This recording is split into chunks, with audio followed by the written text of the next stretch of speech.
সবটাই কিন্তু বাঁচার তাগিদে নয়, অনেকটা লোভে, সমাজকে দেখাতে, মানুষকে দেখাতে, বড় হওয়ার চিন্তায় কি না কি করেই যাচ্ছি আমরা শুধু নিজের কথা ভাবছি।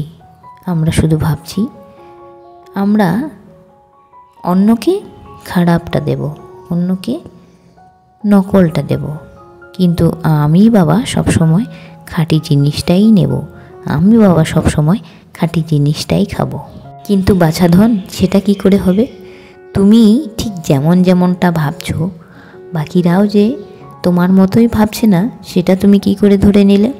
তুমি যখন নকল জিনিসটা অন্যকে দেবে, তুমি কি করে আশা করো তুমি অন্যের কাছ থেকে খাঁটি জিনিস পাবে? ভরে গেছে, নকলে ভরে গেছে, দুনিয়া নকলে ভরে গেছে। আমরা একটু বেশি টাকার জন্য, বেশি দিন যাতে বেঁচে থাকে, সেই জন্য আমরা সব কিছুতে কেমিক্যাল মেশাচ্ছি, সব কিছু নকল বানাতে শিখে গেছি। এই সব কিছু করছি কিসের জন্য, কার জন্য? নিজের জন্য হলেও আমরা কি সেইভাবে নিজের জন্য ভাবি না। নিজের জন্য হলে আমি সৎ পথে চলতাম, আমি কেমিক্যাল দেব না, আমি নকল করব না, তাতে করে আমিও আশা রাখতে পারি অন্যরা নকল দেবে না, অন্যরা আমাকে ঠকাবে না। আমি যখন অন্যকে ঠকাচ্ছি, অন্যরা কেন আমায় ঠকাবে না? এবার আমি যদি অন্যকে না ঠকাই, তাহলে আমার মনে এটাও ভয় থাকবে না যে অন্যরা আমায় ঠকাবে। ইস, এমনটা যদি হতো, কি সুন্দরই না হতো পৃথিবীটা, কি সুন্দরই না হতো পৃথিবীর মানুষগুলো।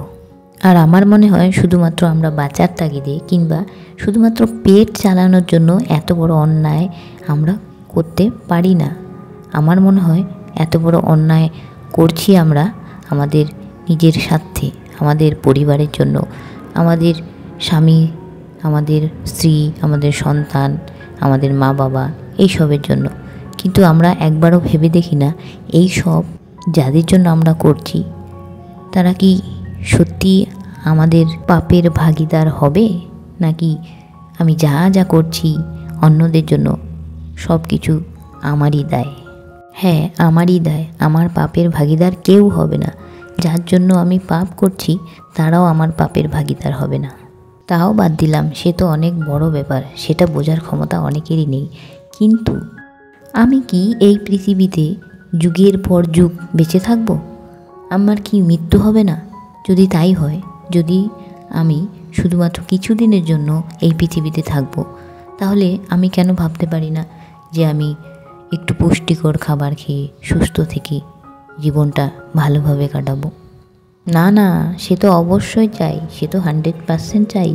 কিন্তু আমি যা খাবো তা তো নকল হবে না, তা তো ভেজাল হবে না। আমি যা খাবো তা সবই আসল হবে, ভালো হবে।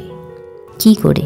আমরা একে অপরকে মারার জন্য লড়াই করছি, আমরা নিজেকে মারার জন্য করছি, আমরা অন্যকে মারার জন্য করছি, শুধুমাত্র স্বার্থে, শুধুমাত্র দেখাতে আমার কত লাখ লাখ টাকা আছে, আমি কিভাবে রোজগার করছি সেটা বড় কথা নয়। আমার কত লাখ লাখ টাকা আছে, আমার কত সম্পত্তি আছে, আমার কত ব্যাংক ব্যালেন্স আছে, এই সব দেখাতে।